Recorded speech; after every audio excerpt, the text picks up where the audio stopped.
The stars had always been quiet. For thousands of years, humanity looked up at the night sky and wondered if anyone else was out there. They built telescopes and sent radio signals into the void. They dreamed of meeting other beings who shared the same universe. When the answer finally came, it changed everything. The year was 2247.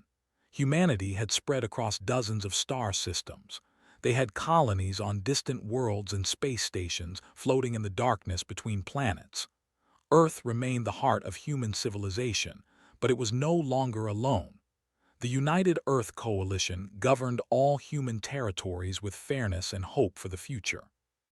First contact happened near the edge of human space. A massive ship appeared from nowhere. It was unlike anything humans had ever built. The ship was smooth and silver, shaped like a curved blade. It hung in space for 3 days before sending a message. The message was simple. It said that the Empire wished to speak. They were the first alien species humanity had ever met. They were tall beings with gray skin and 4 arms.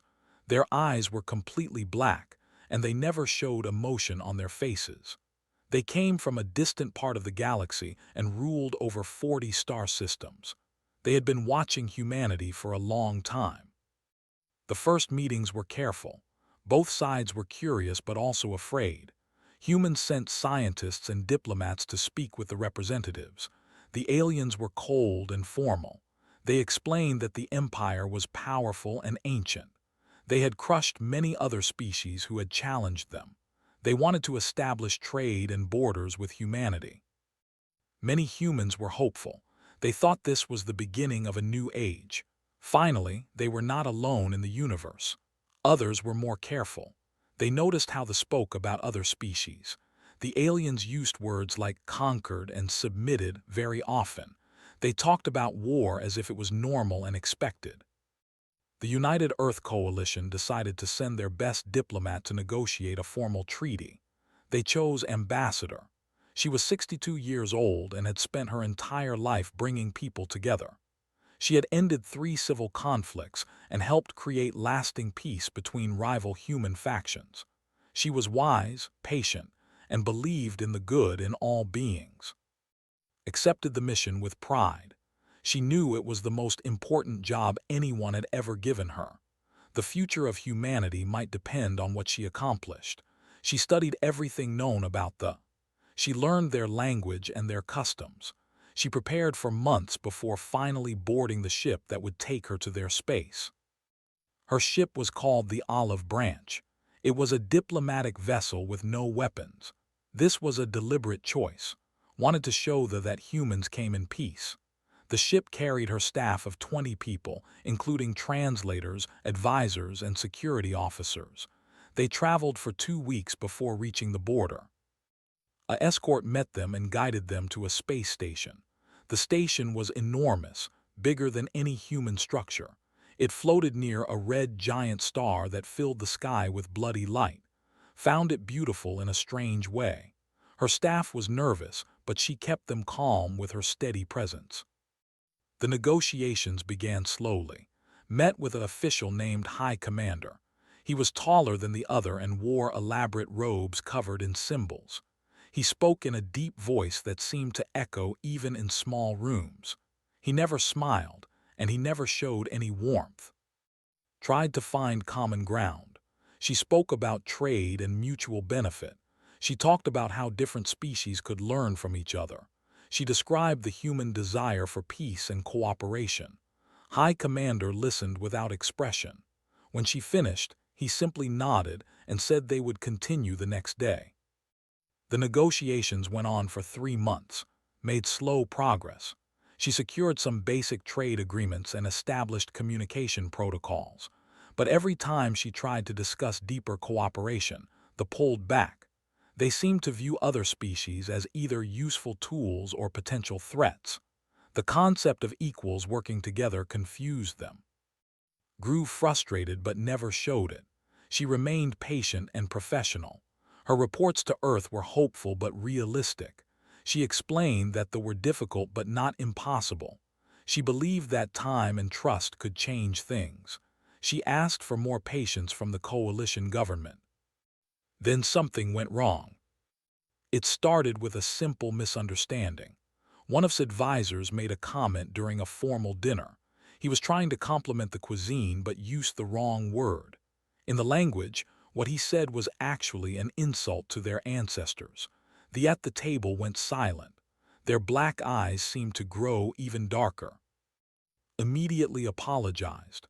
She explained that it was an accident and that no offense was intended. She bowed her head in the gesture of respect. For a moment, it seemed like the situation might calm down. High Commander raised his hand and spoke quietly to his officers. Then everything changed. Stood up and pointed at. He declared that humans had shown their true nature. He said they were disrespectful and unworthy of negotiation. He announced that the diplomatic mission was over. His soldiers moved forward with weapons drawn. Security officers tried to protect her. They were unarmed, following the rules of the diplomatic mission. They put themselves between her and the soldiers. One of them, a young man named, stepped forward with his hands raised. "Please," he said, "this is a mistake. We can resolve this peacefully." A soldier shot him in the chest. He fell to the ground and did not move again. Everything happened very fast after that. Staff tried to run. The soldiers fired their weapons without mercy. Bodies fell all around her. People she had known for years were killed in seconds. The screams were terrible. The smell of burning flesh filled the air. Did not run. She stood in the center of the chaos and raised her voice. She called out for calm. She begged them to stop. She reminded them of the laws of diplomacy that all civilized species followed. Her voice was steady even as her staff died around her. High Commander walked toward her slowly. His soldiers stopped firing and watched. The room became quiet except for the moans of the wounded. Stopped in front of and looked down at her with his black eyes. "You speak of laws," he said. "They make their own laws. The strong decide what is right and what is wrong. Your species is weak. You come here with no weapons and no army. You think words can protect you. You are wrong." Did not look away from him. "Killing diplomats is an act of war," she said. "Do you understand what that means? Do you understand what humanity will do?" Made a sound that might have been a laugh. "We have watched your species," he said. "We know what you will do. You will mourn. You will protest. You will send strongly worded messages. And then you will accept what has happened because you have no other choice. You are not warriors. You are builders and dreamers. You do not have the stomach for real conflict." He drew a blade from his robes. It was long and curved, made of black metal. Did not step back. She looked at the blade and then looked its face. "You are wrong about us," she said quietly. "You have made a terrible mistake." Drove the blade through her heart. Died standing up, looking her killer in the eyes. She was the greatest diplomat humanity had ever produced, and she died believing that her death would be avenged. They recorded everything. They sent the recording to the United Earth Coalition. They sent copies to every human colony and every human ship. They wanted humanity to see what had happened. They wanted humanity to feel fear. The recording arrived on Earth at 3:47 in the morning. The coalition president, James, was woken by his emergency staff. He watched the recording in silence. He watched try to save her people. He watched her die with dignity and courage. When the recording ended, he sat in darkness for a long time. The news spread across human space within hours. People woke up to find the video on every screen. They watched in horror as they murdered their diplomat and her entire staff. 21 people had died. 21 people who had gone to space with hope in their hearts. The reaction was unlike anything that had happened before. In cities across Earth, people filled the streets. They did not protest peacefully. They demanded action.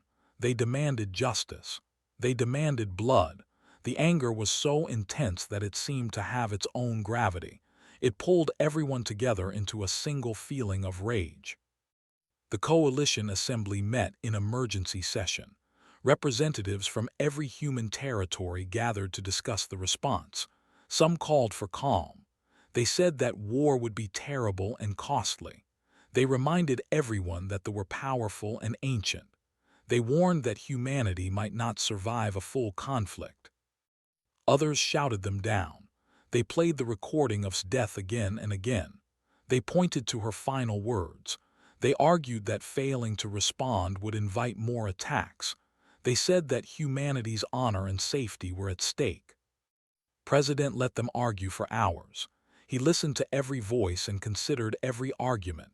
When the chamber finally grew quiet, he stood and walked to the podium. The room was silent as he began to speak. "I have watched the recording of Ambassador's death more times than I can count," he said. "Each time I notice something new, the courage in her voice, the steadiness in her eyes, the way she refused to look away from her killer. She knew what was coming and she faced it with dignity." He paused and looked around the room. "They think they know us. They think we are soft and weak. They think we will mourn and then move on. They believe that because we value peace, we are incapable of war. They are wrong." His voice grew stronger. "For thousands of years, humans have fought each other. We have waged terrible wars over land and resources and ideas. We have committed great evils in our history, but we have also shown great courage and sacrifice. When pushed, humanity does not bend. When our people are murdered, we do not forget." The chamber was completely silent. "They have made their choice. They have chosen to be our enemies. They have killed our diplomat and dared us to respond. I say we accept their dare. I say we show them what humanity becomes when we are united and angry. I say we go to war." The vote was unanimous. For the first time in human history, every single representative agreed on something. The United Earth Coalition declared war on the Empire. The announcement was broadcast across human space. The response was immediate. Military recruitment centers were overwhelmed. Young men and women lined up by the millions. They wanted to serve. They wanted to fight. They wanted revenge. The military had to turn people away because there were too many volunteers. Factories that made civilian goods switched to military production. Ships designed for exploration were retrofitted with weapons. Mining colonies increased their output to provide raw materials for war. The entire human economy shifted in weeks. Everyone contributed. Everyone worked. Scientists who had spent their careers on peaceful research turned their minds to weapons. They developed new technologies with frightening speed. Energy weapons that could cut through armor. Shields that could withstand their attacks. Faster engines that could outmaneuver their ships. Humanity had always been good at innovation. Now they innovated for destruction. They watched these preparations with confusion. They had expected humanity to collapse into despair and division. Instead, humanity was coming together with terrible purpose. High Commander received reports about the human mobilization and dismissed them. He believed that humans were putting on a show. He did not think they would actually fight. He was wrong. 6 months after his death, the United Earth Coalition launched its first attack. A fleet of 300 ships crossed into territory.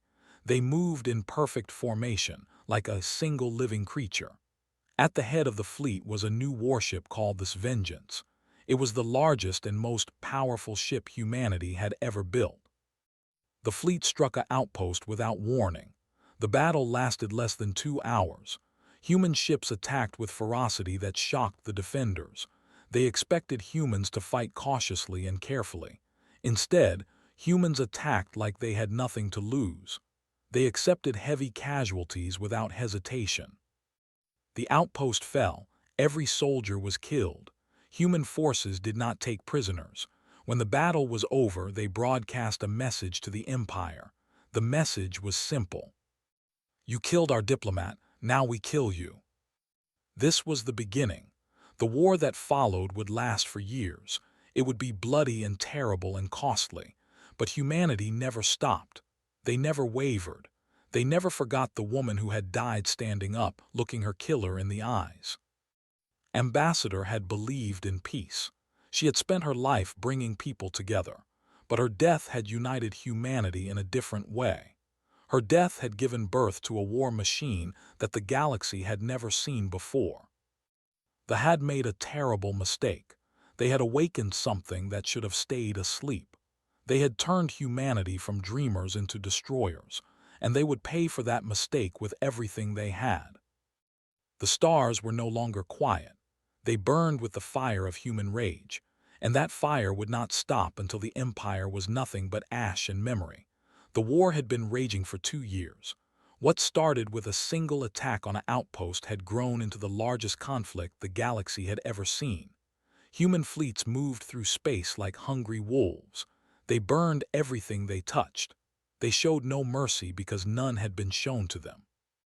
Admiral Sarah stood on the bridge of this vengeance and watched the battlefield through the main. Ahead of her, a defense station was breaking apart. Explosions rippled across its surface as human missiles found their targets. Escape pods launched from the dying structure, but human fighters shot them down before they could escape. Sarah felt nothing as she watched. 2 years ago, she might have felt pity. 2 years ago, she might have ordered her ships to stand down and allow the escape pods to flee. But that was before she had seen what they did to human prisoners. That was before she had lost her husband on the colony world of New Shanghai. They had bombarded New Shanghai from orbit. They had killed 3 million people in less than an hour. David had been among them. He had been a school teacher who wrote poetry in his spare time. He had never held a weapon in his life. Now he was ash, scattered across a dead world. Sarah watched the last escape pod explode and felt a cold satisfaction. Every death brought her closer to something she could not name. It was not peace. Peace would never come for her. But there was a terrible comfort in knowing that they were suffering too. Station destroyed, her tactical officer reported. No survivors detected. Good, Sarah said. Signal the fleet. We move to the next target in 1 hour. I want all ships refueled and rearmed. They had expected human anger to fade over time. They thought that the passion of revenge would cool as the war dragged on. They believed that humans would grow tired of death and begin looking for peace. Once again, they were wrong. Human fury only grew stronger with each passing month. Every victory created more martyrs. Every human death added fuel to the fire. The war had become something beyond strategy and territory. It had become personal for every human in the galaxy. They did not understand this. Their society was built on cold logic and strict hierarchy. They fought wars for resources and power. When a war became too costly, they would negotiate and withdraw.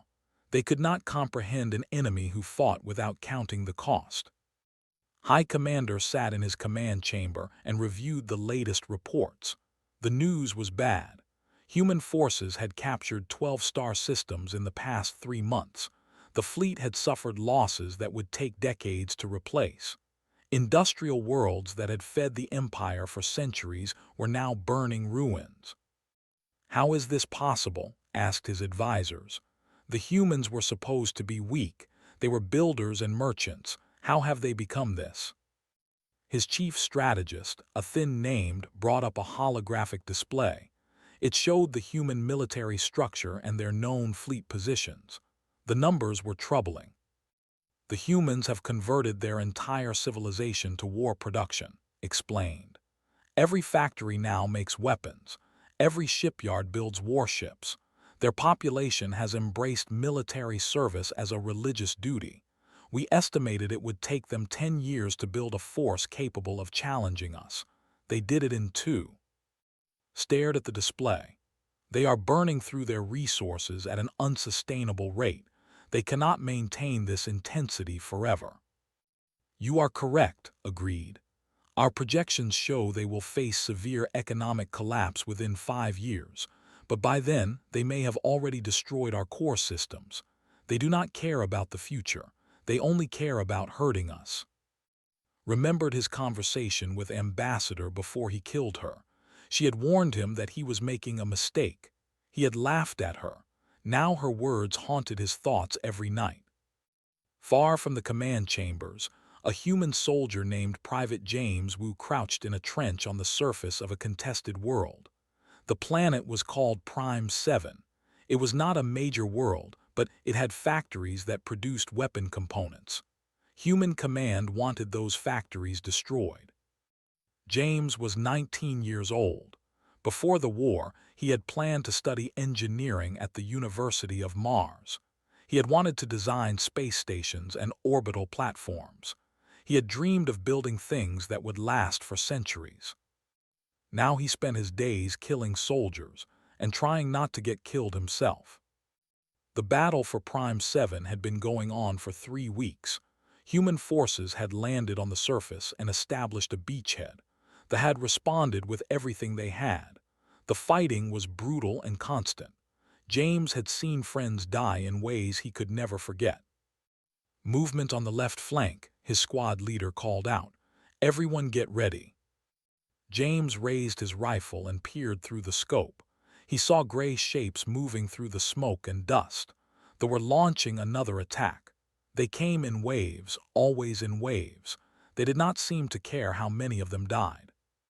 The first wave reached the human lines and was cut down by concentrated fire.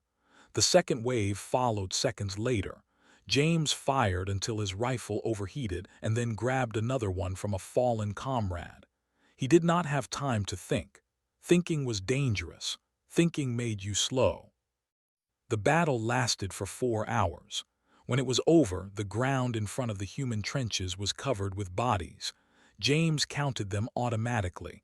312. He had killed at least 20 himself.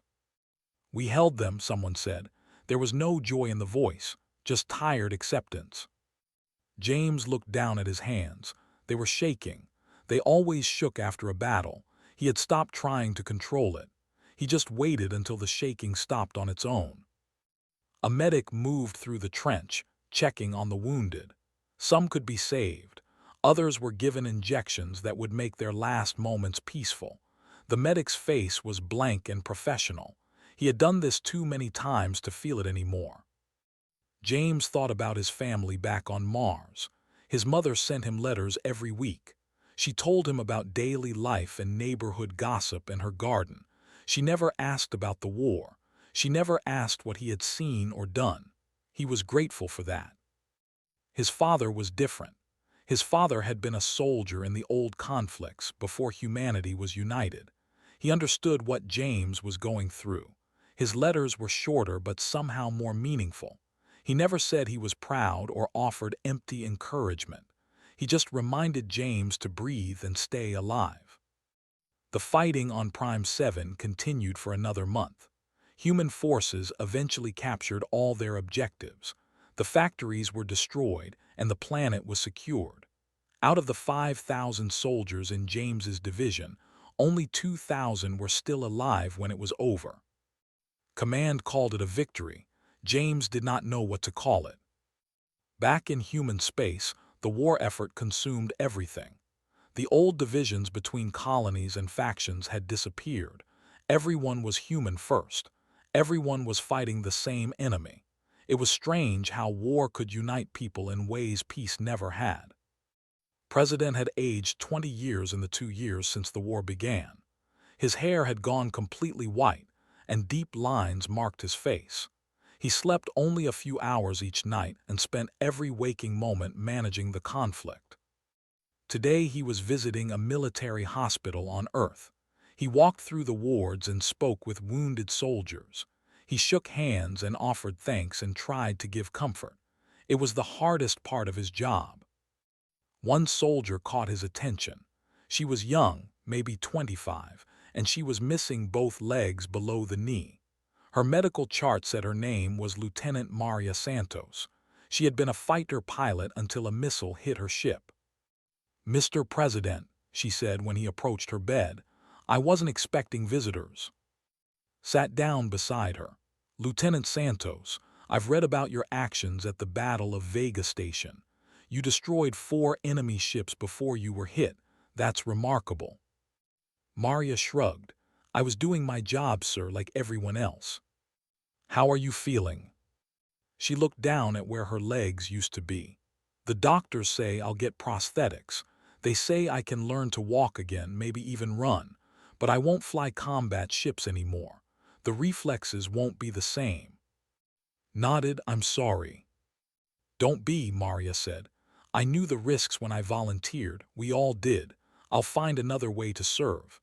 Maybe I can train new pilots, pass on what I learned." "You've already given more than anyone could ask." Maria's eyes hardened. "No, sir, I haven't given nearly enough. Not until every who helped kill Ambassador is dead. Not until their empire is dust. That's when I'll stop giving." Saw the same fire in her eyes that he saw in soldiers everywhere. It was the fire that kept the war going. It was the fire that they had ignited without understanding what it would become. In the Empire, things were growing desperate. The humans had taken 30 star systems. The Imperial fleet had lost half its ships. Factories that once supplied the military were now rubble. Food production had dropped as workers were pulled into the military. Some worlds were beginning to starve. High Commander called a meeting of the Imperial Council. The council chamber was a massive room with a domed ceiling decorated with scenes of conquest. Representatives from every major family and military command gathered to discuss the crisis. "We must seek peace," said Elder Moth, the oldest member of the council. "The humans have proven they will not stop. If we continue this war, we face extinction." Slammed his fist on the table. "Peace? You dare speak of peace? The humans want our destruction, not negotiations. They will not stop until we are all dead." "Then perhaps we should offer them what they want," another elder said. "Give them those responsible for the diplomatic incident. Give them you, High Commander. Your death might satisfy their vengeance." The room went silent. His black eyes swept across the council members. He saw fear in their faces, but also calculation. They were measuring the cost of keeping him against the cost of giving him up. "You would sacrifice me to save yourselves?" asked quietly. "You think the humans would accept that and stop their war?" "It is a possibility," Elder Moth said carefully. "The humans seem focused on revenge for their diplomat. Perhaps if we give them the one who killed her." "You are fools," interrupted. "You understand nothing about our enemy. The humans are not fighting for their diplomat. They are fighting because war has become their purpose. They have transformed their entire civilization into a weapon aimed at us. Killing me would not satisfy them. It would only prove that they can break us." He stood and walked to the center of the chamber. "I have studied the humans carefully. They are dangerous precisely because they do not fight like us. We fight for advantage. They fight for meaning. We measure costs and benefits.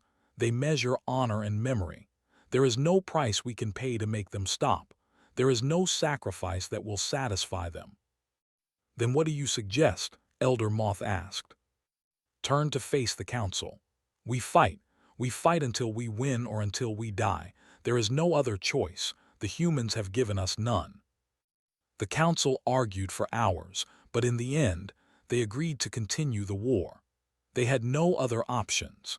The trap they had created by killing Ambassador had closed around them completely. Far away, in a memorial park on Earth, a statue stood in the center of a garden. The statue showed her standing tall with one hand raised in a gesture of peace. At the base of the statue were the words she had spoken to High Commander before her death. "You are wrong about us." Every day people came to visit the statue. They brought flowers and letters and small gifts. They stood in silence and remembered the woman who had died for peace and ignited a war. Some prayed for her soul. Others swore oaths of vengeance. All of them felt connected to something larger than themselves. A young girl stood at the base of the statue with her father. She was 8 years old and did not fully understand the war. She knew that bad aliens had killed a good person and that humanity was fighting to punish them. She knew that her uncle had gone away to fight and might not come back. "Daddy," she said, "why did they kill her?" Her father was quiet for a long moment. "They thought we were weak," he finally said. They thought they could hurt us without consequences. Were we weak? He shook his head. No, sweetie, we just didn't want to fight. There's a difference. Do you think we'll win the war? He looked at the statue of and then down at his daughter. Her eyes were full of innocent trust. She believed that he knew all the answers. He wished he did. I think we'll never give up, he said, and sometimes that's the same thing. The war continued across the stars. Ships burned and soldiers died and worlds changed hands. Both sides suffered beyond measure. Both sides kept fighting. Neither side could imagine stopping. Admiral Sarah captured her 50th star system and thought about her dead husband. Private James Wu survived his 20th battle and forgot what peace felt like. President sent another 1,000 ships to the front and prayed he was doing the right thing. High Commander reviewed another defeat and wondered if the woman he had killed was laughing in the afterlife. They were all trapped in a cycle of violence that none of them could escape. The war had become bigger than any individual. It had become a force of nature, like gravity or time. It pulled everything into itself and consumed everything it touched. And still humanity kept coming. Wave after wave, ship after ship, soldier after soldier. They came with fury in their hearts and name on their lips. They came because they could not do anything else. They had killed their diplomat and now they would kill The universe had never seen anything like it. The universe was afraid. 4 years had passed since the death of Ambassador. 4 years of war without pause. 4 years of death and destruction on a scale that made previous conflicts seem like children's games. The galaxy had become a graveyard, and still the killing continued. The Empire had lost more than half its territory. What was once a proud civilization spanning 40 star systems now controlled fewer than 18. Human forces surrounded them on every side. The noose was tightening with every passing day. But the cost to humanity was terrible. Millions of soldiers had died on alien worlds. Thousands of ships drifted in space as silent tombs. The economy was stretched to the breaking point. Every family had lost someone. Every colony bore scars from the fighting. In a military hospital on the planet Titan, Private James Wu lay in a bed and stared at the ceiling. He had been wounded in the Battle of Three. A plasma bolt had burned through his left side, destroying his kidney and part of his liver. The doctors had saved his life with synthetic organs, but his fighting days were over. James was 23 years old now. He had spent 4 years at war. He had killed more than he could count. He had watched friends die in his arms and held the line when everyone else was running. He had been promoted to sergeant after his 2nd year and then to lieutenant after his 3rd. None of it mattered anymore. A nurse came to check on him. She was young and pretty and reminded him of a girl he had known on Mars before the war. That girl had probably married someone else by now.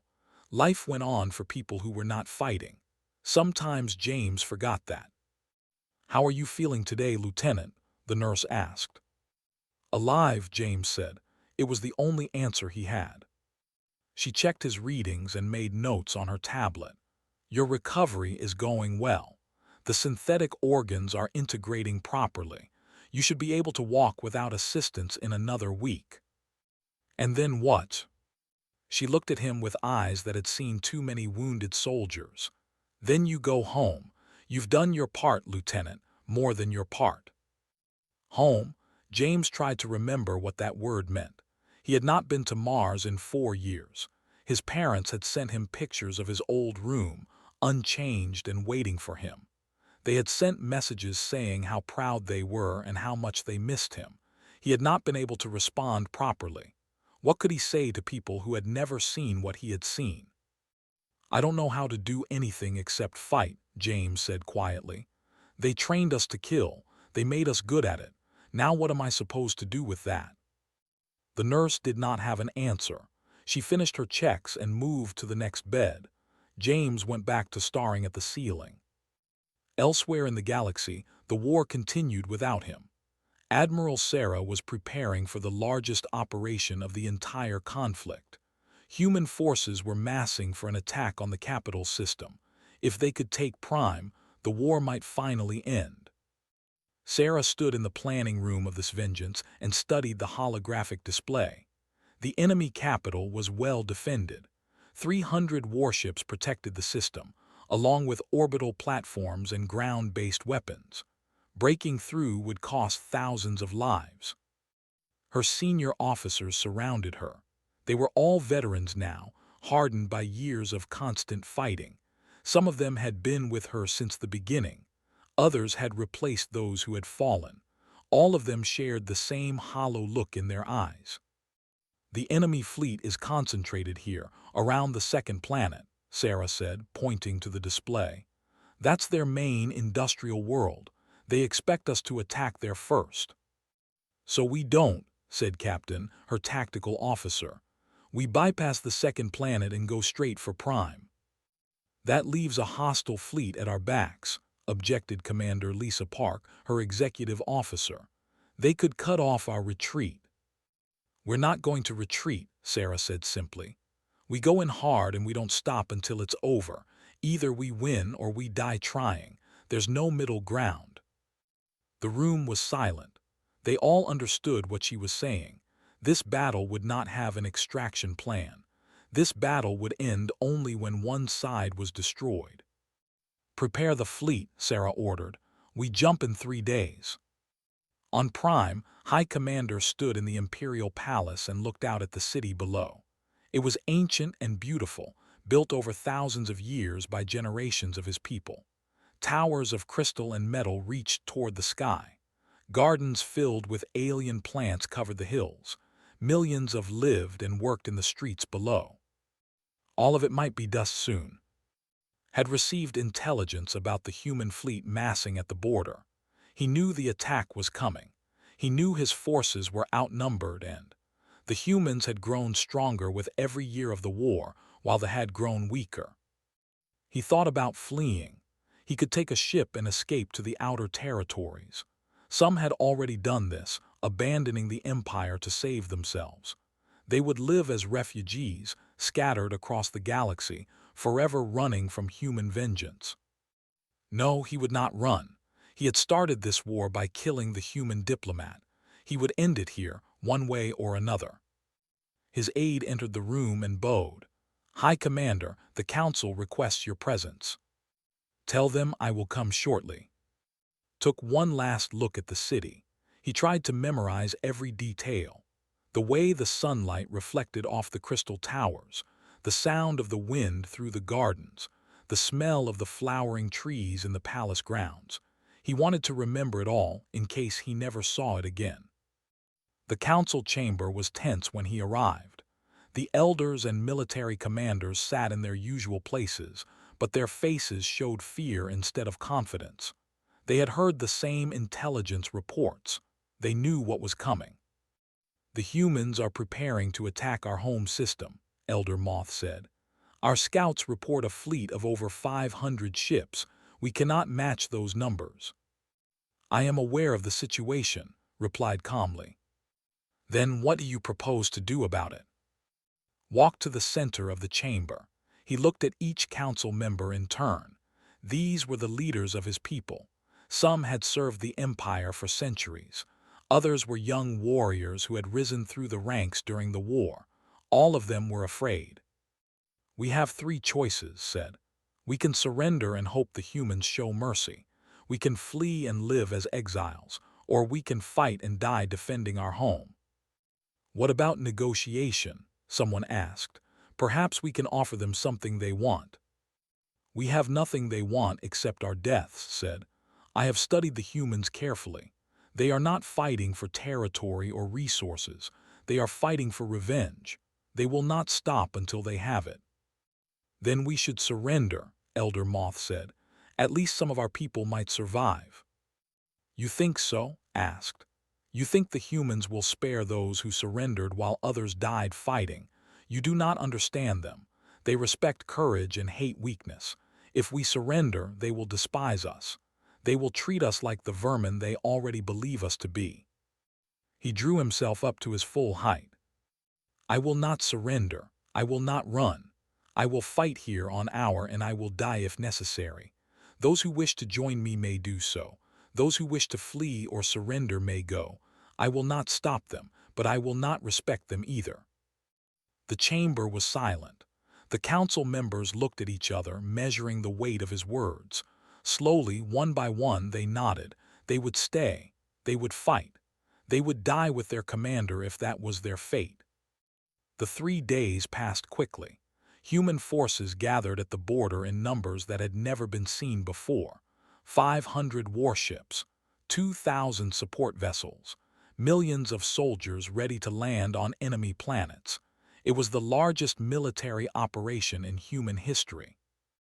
Admiral Sarah stood on the bridge of this vengeance as the final preparations were completed. Her fleet was arranged in combat formation, ready to jump into enemy space. In a few hours, the final battle would begin. She thought about her husband David, who had died on New Shanghai 4 years ago. She thought about the person she used to be before the war. She had been softer then, more hopeful. She had believed in things like peace and reconciliation. Now she believed only in victory and death. "All ships report ready, Admiral," Commander Park said. Sarah nodded. "Open a channel to the fleet." The communication system activated. Her voice would reach every ship, every soldier, every human being who had come to end the war. "This is Admiral," she said. "In a few minutes, we will jump to the capital system. Many of us will not survive this battle. I will not pretend otherwise. But those who fall will die knowing that they helped end this war. They will die knowing that their sacrifice meant something." She paused and looked at the stars visible through the 4 years ago, the killed ambassador. They thought we were weak. They thought we would not fight. They were wrong. We have shown them what humanity becomes when we are pushed. We have shown them that we do not forgive. We do not forget. We do not give up. Her voice hardened. "Today we finish what they started. Today we take their capital. Today we end the empire, for Ambassador, for New Shanghai, for everyone we have lost. Let's go show them what happens when you kill one of ours." The fleet jumped. 500 ships vanished from human space and appeared in the heart of the empire. The final battle had begun. The defenders responded immediately.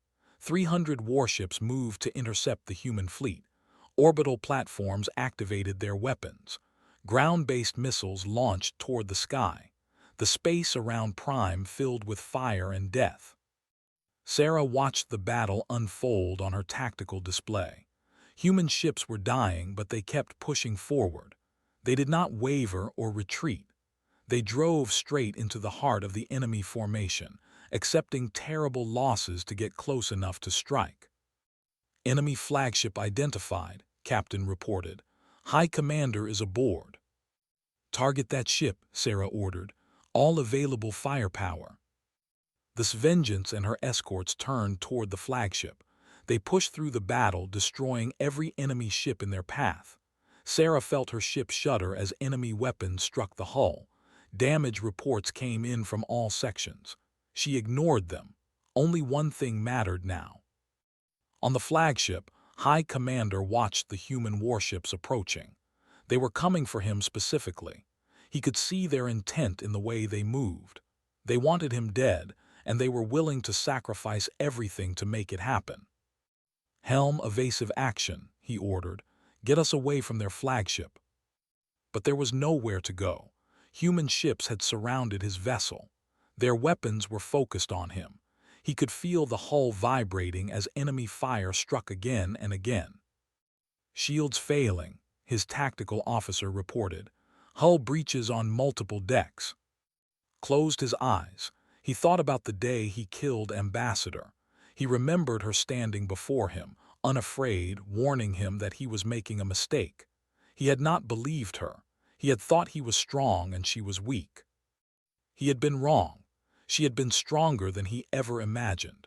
Her death had given birth to something terrible and unstoppable. Her death had created the army that was now destroying everything he had ever known. The human flagship fired its main weapon. A beam of concentrated energy pierced the flagship from bow to stern. The ship broke apart in a spectacular explosion. High Commander died instantly, along with his entire crew. The battle continued for 6 more hours. Without their commander, the defense began to crumble. Ships surrendered or fled. Orbital platforms were destroyed one by one. Ground forces braced for the inevitable invasion. Admiral Sarah watched the last enemy ships retreat and felt nothing. No joy, no satisfaction, just emptiness. The battle was won, but she had lost too much to celebrate. "Status report," she said quietly. "We've lost 212 ships," Commander Park replied. "Approximately 60,000 casualties, but the fleet is destroyed. The planet is defenseless." Sarah nodded. "Begin the landing operations. I want our flag flying over the capital by sunset." The invasion of Prime was swift and brutal. Human soldiers poured down from orbit in landing craft. They fought through the streets of the ancient city, clearing building after building. Soldiers resisted fiercely, but they were outnumbered and, by the end of the day, the capital was in human hands. The war was effectively over. The empire, which had stood for thousands of years, had fallen in less than a decade. They had made the mistake of killing a human diplomat, and humanity had responded with unrelenting war. In the ruins of the Imperial Palace, Admiral Sarah stood where High Commander had stood just days before. She looked out at the burning city and felt the weight of everything she had done. The victory was complete. The vengeance was achieved, but she was not sure what was left of her soul. Somewhere back on Earth in the Memorial Park, the statue stood unchanged. The words at its base still read, "You are wrong about us." Those words had proven true in ways no one could have imagined. The war was over, but its effects would echo through the galaxy for centuries to come. The war was won, but peace was something else entirely. 6 months had passed since the fall of Prime. The Empire was shattered, its fleet destroyed, its capital occupied by human forces. But scattered across 18 star systems, millions remained. Some had surrendered. Others continued to fight in small groups, refusing to accept defeat. Admiral Sarah stood before the United Earth Coalition Assembly. She was not used to politics. She was a warrior, trained to fight and destroy. But the politicians wanted her here, wanted her to explain what should happen next. They wanted her to tell them how to end what she had spent 5 years waging. President sat at the head of the assembly, looking even older than he had the last time Sarah had seen him. The war had aged everyone, but it had aged him most of all. He carried the weight of every decision on his shoulders. Admiral said, "The coalition has won the war. They are no longer a threat to human space, but we must now decide what to do with the defeated enemy. We turn to you for guidance." Sarah looked at the assembled representatives. She saw faces she recognized and many she did not. They all watched her with a mixture of respect and fear. She had become something legendary during the war. Some called her a hero, others called her a butcher. Perhaps she was both. "They committed a crime against humanity," she began. "They murdered our diplomat and her staff. They showed no mercy, so we showed none in return. We have achieved victory through blood and sacrifice. The question now is whether we continue until every is dead, or whether we find another path." A murmur ran through the assembly. Some representatives looked uncomfortable. Others nodded in agreement. "What do you recommend, Admiral?" asked. Sarah was quiet for a long moment. She thought about her husband David, killed on New Shanghai. She thought about the friends she had lost, the soldiers who had died under her command. She thought about the burning cities and the bodies floating in space and the screaming that still echoed in her dreams. "I recommend mercy," she said finally. The assembly went silent. This was not what they had expected from the woman who had destroyed the fleet without taking prisoners. This was not what they had expected from the warrior who had become the face of human vengeance. "Mercy?" someone asked. "After everything they did?" Sarah nodded. "Not for their sake, For hours. We have spent 5 years becoming killers. We have transformed our entire civilization into a war machine. If we continue down this path, if we hunt down every last and destroy them completely, what will be left of us? What will we become? She looked at President. Ambassador believed in peace.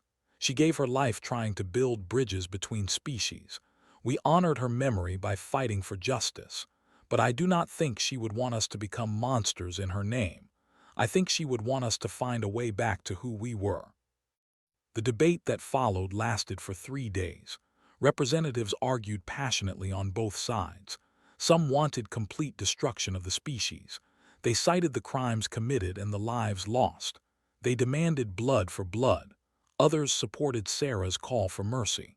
They warned that genocide would stain humanity's soul forever.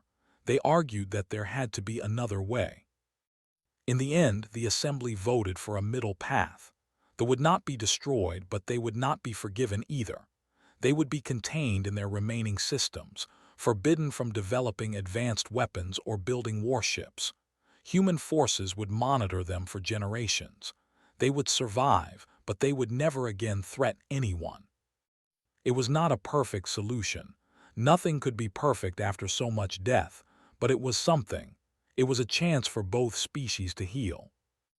On the planet Titan, former Lieutenant James Wu watched the news coverage of the assembly debate from his hospital room. He had been discharged from medical care 2 months ago, but had nowhere else to go. He had been staying in a transitional facility for wounded veterans, trying to figure out what to do with the rest of his life. "They're really going to let them live," said Thomas Reed, another veteran who shared James's room. Thomas had lost his legs at the Battle of Seven. He was learning to use prosthetics but still spent most of his time in a wheelchair. "Seems like it," James replied. "You okay with that?" James thought about the question. He had killed so many over the past 5 years. He had watched friends die fighting them. He had hated them with a passion that had kept him alive through battles that should have killed him. "I don't know," he admitted. "Part of me wants them all dead. Part of me is just tired of killing." Thomas nodded slowly. "Yeah, I get that." They sat in silence for a while, watching the politicians argue on the screen. It all seemed very far away, like something happening in a different universe. The men in the assembly chamber had never held a rifle. They had never smelled the blood of a dying friend. They had never looked into the black eyes of a soldier and pulled the trigger. "What are you going to do now?" Thomas asked. "Don't know," James said. "Maybe go back to Mars, see my parents, try to remember how to be normal." "Normal," Thomas repeated. "Is there such a thing anymore?" "Probably not, but I'm going to try anyway." Far away, on the occupied planet of Prime, something unexpected was happening. A civilian named had approached the human military governor with a request. She wanted permission to build a memorial for Ambassador. The military governor was a woman named General. She had fought in the war from the beginning and had lost 2 sons in the fighting. She had every reason to hate but's request surprised her. "Why would you want to build a memorial for a human?" asked. Stood before her with her 4 arms folded in a gesture of respect. She was young by standards, perhaps equivalent to a human in their 30s. Unlike the soldiers had fought, there was no coldness in her black eyes. There was something that looked almost like shame. "Because she was murdered by my people," said, "and because her death brought destruction upon us, I do not expect forgiveness. I do not ask for it, but I think it is right to acknowledge what was done. I think it is right to remember her." Studied the woman for a long moment. She had learned to read their expressions over the years of fighting. She saw no deception in his face, only sincerity and a strange kind of hope. "Tell me about yourself," said. "What did you do before the war?" "I was a teacher," replied. "I taught history to young ones. I taught them about the glory of the empire, about our conquests and victories. I taught them that they were the superior species and that others existed to serve us." She lowered her head. "I was wrong. The war taught me that. Watching my people die, watching our cities burn, watching everything I believed in turn to ash. I was wrong about everything. And now I want to be different. I want my people to be different. I know that will take time. I know you do not trust us. But someone must take the first step. Someone must reach out across the darkness between our species. I thought perhaps a memorial might be that step. Thought about her sons. She thought about all the humans who had died. She thought about the hatred that still burned in her heart whenever she looked at a face. Then she thought about Ambassador. She had read everything written about the Diplomat. She knew that had spent her life building bridges between enemies. She knew that had believed in the possibility of peace even as she was being murdered. "Build your memorial," said finally. "I will not stop you." Looked up with surprise in her black eyes. "Thank you, General. I did not expect." "Don't thank me," interrupted. "I'm not doing this for you. I'm doing it because I think Ambassador would have wanted it. She believed in your species, even when you gave her no reason to. Maybe she saw something in you that we missed. Maybe she was just foolish. Either way, she deserves to be remembered." The memorial was built in the center of the ruined capital city. It was a simple structure, just a stone platform with a statue on top. The statue showed Ambassador with her hand raised in peace, just like the one on Earth. But this statue was made by hands using materials. It was a small thing, but it meant something. Organized a ceremony when the memorial was complete. She invited both civilians and human soldiers to attend. Most did not come. The wounds were still too fresh, the hatred still too strong. But a few showed up. A few were willing to stand together in silence and remember. General attended. She stood at the back of the small crowd and watched as spoke about the diplomat she had never met, talked about courage and sacrifice and the possibility of redemption. She talked about the future and the hope that things might be different someday. Did not believe most of it. She had seen too much to believe in easy hope, but she was glad the memorial existed. She was glad someone was trying. On Earth, President was preparing to give the speech of his life. The war was officially over. A peace treaty had been signed. Human forces would begin withdrawing from territory within the year. After 5 years of constant conflict, it was finally ending. He stood before a crowd of millions in the plaza where statue stood. Cameras broadcast his image to every human colony in the galaxy. This was the moment when he had to find the words to explain what they had done and where they were going. 5 years ago, he began, the Empire murdered Ambassador. They thought they could kill her without consequences. They thought we were too weak to fight back. They were wrong. The crowd was silent, listening. We fought a war that cost millions of lives. We sacrificed our peace, our prosperity, and our innocence. We became something we never wanted to be, but we survived. We won. And now we must find a way to go forward. He looked at the statue of Ambassador believed in peace. She gave her life trying to build connections between species. I do not know if she would have approved of what we did in her name.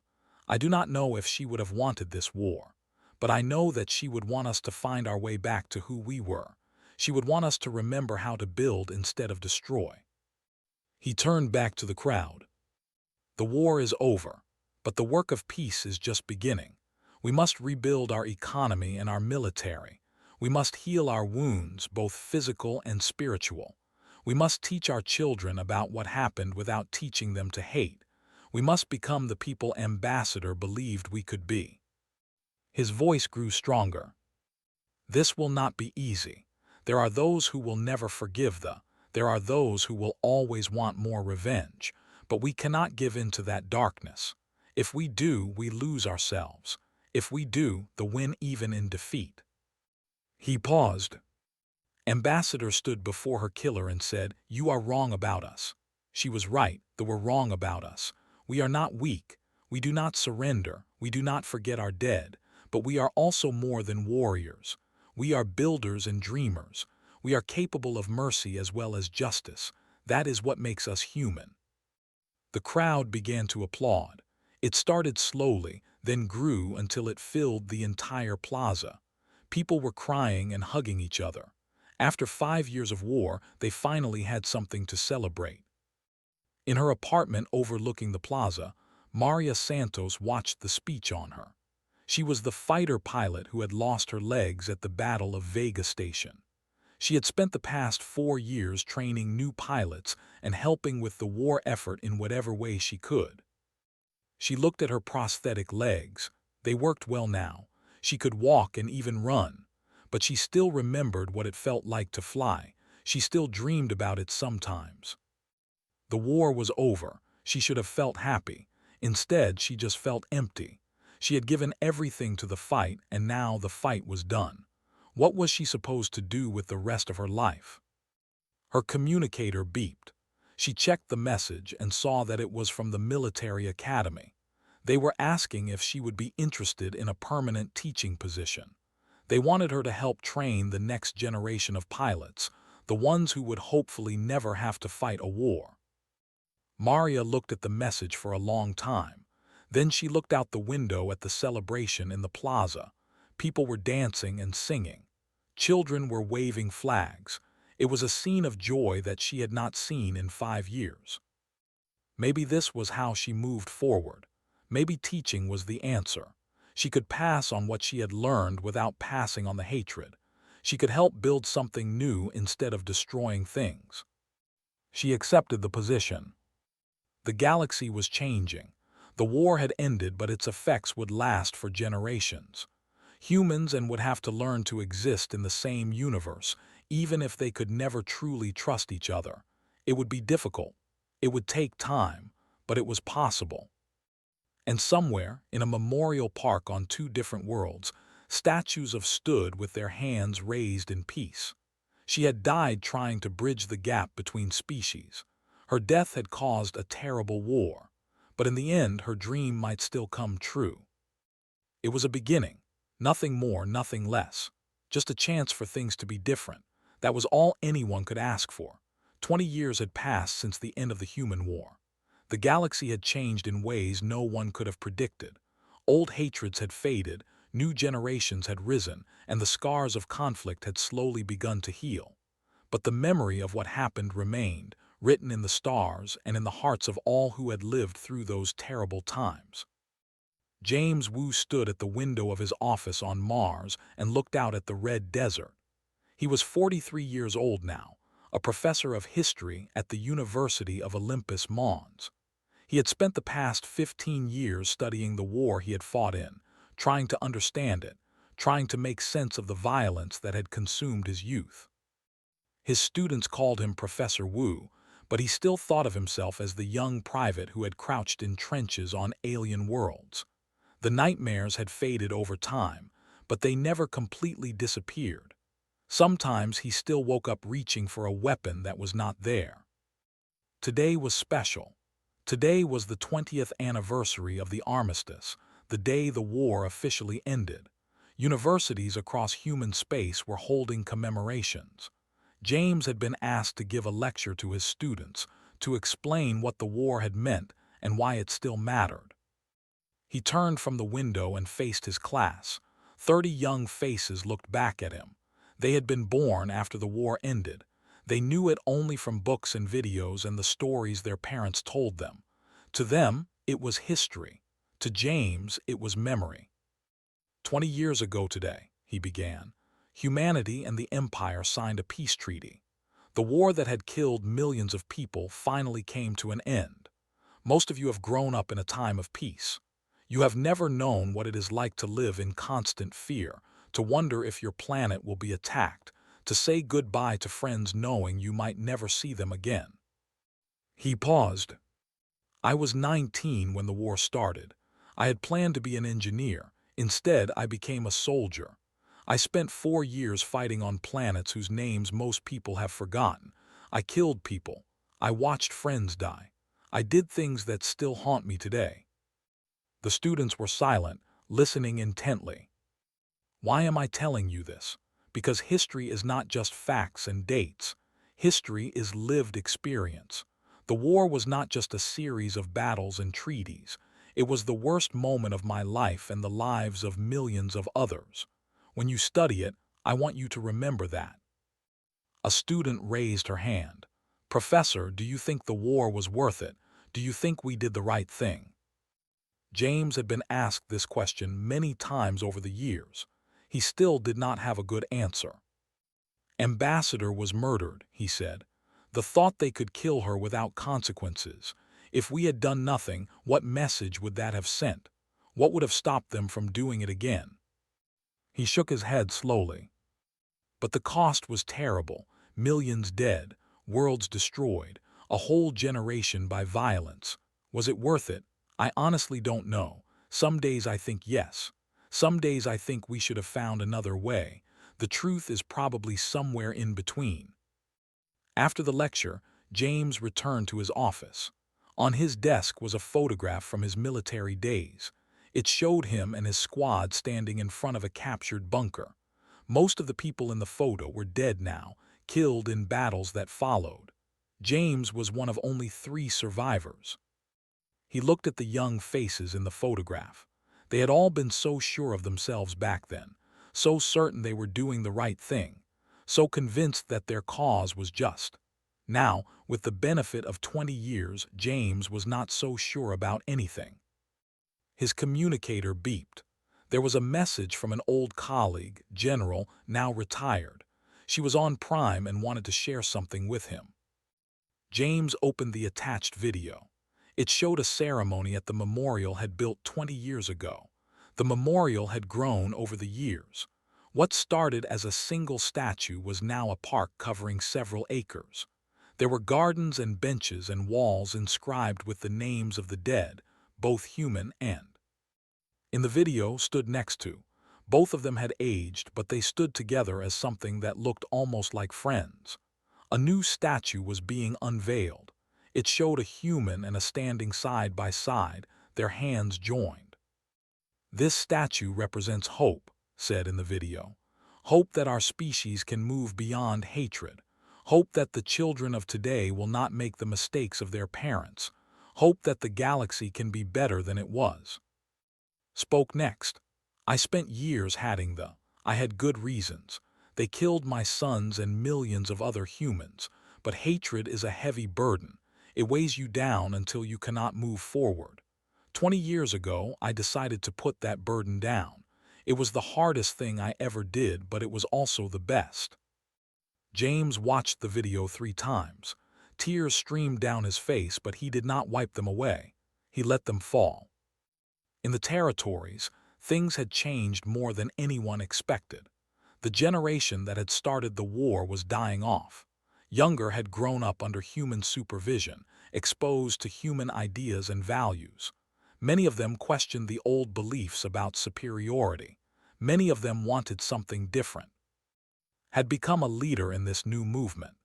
She had spent 20 years building bridges between species, starting with the memorial and expanding into education and cultural exchange programs.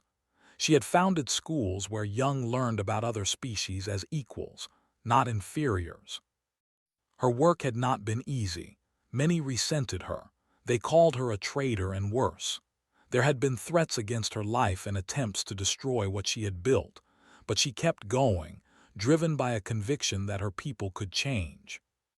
Now she stood in her office in the rebuilt capital city and looked at a holographic display showing the latest demographic data. For the first time in history, more young people identified as reformers than traditionalists. The tide was finally turning. Her assistant, a young named II, named after the infamous commander who had started the war, entered the room. Despite his name, he was nothing like his grandfather. He had been raised on stories of human cruelty, but he had chosen to see past them. The human delegation has arrived, II said. They are ready for the ceremony. Nodded, let them in. The delegation was led by a woman named Sarah, the granddaughter of Admiral Sarah who had won the war. The younger Sarah was a diplomat, not a warrior. She had spent her career working to improve relations between species. It seemed fitting that she was here today. Ambassador said, bowing in the gesture of respect. "Thank you for coming." "Administrator," Sarah replied, returning the bow. "It is an honor to be here." They walked together to the ceremony site. It was being held in the ruins of the old imperial palace, which had been converted into a museum of reconciliation. The building stood as a reminder of what they used to be and a symbol of what they were trying to become.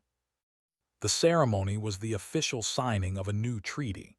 This treaty would end human military supervision of space. After 20 years of occupation, they would be allowed to govern themselves again. It was a sign of trust that had seemed impossible when the war ended. And Sarah stood side by side as the treaty was signed. Cameras broadcast the image across the galaxy. Two species that had tried to destroy each other were now taking a step toward genuine partnership. Ambassador would have been proud, Sarah said quietly. Nodded. "I think about her often. She came to us wanting peace and we killed her. It was the greatest shame in our history. Building this future is the only way I know to make amends." On Earth, in the memorial park where statues stood, an old woman sat on a bench and watched the treaty signing on her portable. She was Maria Santos, the fighter pilot who had lost her legs in the war. She was 72 years old now, retired from teaching after 30 years. She had trained hundreds of pilots during her career. Many of them had gone on to serve in the peacekeeping forces that maintained order in the galaxy. Some had even worked alongside crews on joint missions. The universe Maria had helped create was very different from the one she had fought in. A young man sat down beside her. He was perhaps 20, with dark hair and earnest eyes. He looked at thee and then at Maria. "Is it true you fought in the war?" he asked. Maria smiled. "A long time ago, I was a pilot." "What was it like?" She thought about the question. How could she explain it to someone who had never experienced it? How could she describe the fear and the anger and the terrible losses? "It was necessary," she said finally, "and it was awful. Both things can be true at the same time." The young man nodded slowly. "My grandmother was killed in the war, New Shanghai." "I'm sorry." She was a teacher. She had no connection to the military. She just happened to be on the wrong planet when they attacked. Maria had heard thousands of stories like this. Everyone had lost someone. Everyone carried grief. "What do you think she would say about this?" Maria asked, pointing to the treaty signing on the. The young man was quiet for a moment. "I think she would say it was good. She believed in education. She believed people could learn to be better." "I think so too." They sat together in silence, watching history being made. Across the galaxy, the treaty signing was celebrated. In human space, there were parties and speeches and remembrances for the dead. In space, there was cautious hope and quiet reflection. Two civilizations that had nearly destroyed each other were learning to exist side by side. It had taken 20 years, but they had arrived at something like peace. Not the easy peace that Ambassador had hoped to negotiate, but something deeper and harder. A peace forged in blood and paid for with millions of lives. A peace that both sides had earned through suffering. James Wu finished his classes for the day and went home to his apartment. His wife was waiting for him, a woman named who had been a nurse during the war. They had met at a veteran support group and had been together for 15 years. "How was the anniversary lecture?" asked. "Difficult," James admitted. "It's always difficult." She took his hand. "Come, I made dinner." They sat together and ate and talked about ordinary things. Their children, both in college now. The garden was planting. The new restaurant that had opened down the street. Normal life in a normal time. After dinner, James stepped outside and looked up at the stars. Somewhere out there, the treaty was being signed. Somewhere out there, humans and were learning to trust each other. Somewhere out there, the galaxy was becoming something new. He thought about the young soldier he used to be. He thought about the friends he had lost and the enemies he had killed. He thought about the long road from war to peace and all the steps he had taken along the way. "We made it," he said quietly to the stars. "I don't know how, but we made it." In her memorial park, statue stood with its hand raised in peace. The words at the base had been changed 10 years ago. They no longer read, "You are wrong about us." Now they read something new, something that had suggested during a visit to Earth. "Peace is not the absence of conflict. It is the presence of justice." It was a quote from Ambassador herself, taken from a speech she had given early in her career. She had believed in those words until the moment of her death, and in the end, those words had proven true. They had killed humanity's diplomat. Humanity had responded with unrelenting war, but war was not the end of the story. It was only the beginning. What came after, the long, slow work of building peace and healing wounds, was harder than any battle. Ambassador had understood that. She had known that true peace required more courage than war. She had given her life for that belief, and somehow, against all odds, her belief had been vindicated. The stars continued to shine as they always had, but now they shone on a galaxy that was learning to be better. It was not perfect. It would never be perfect, but it was enough. It was enough.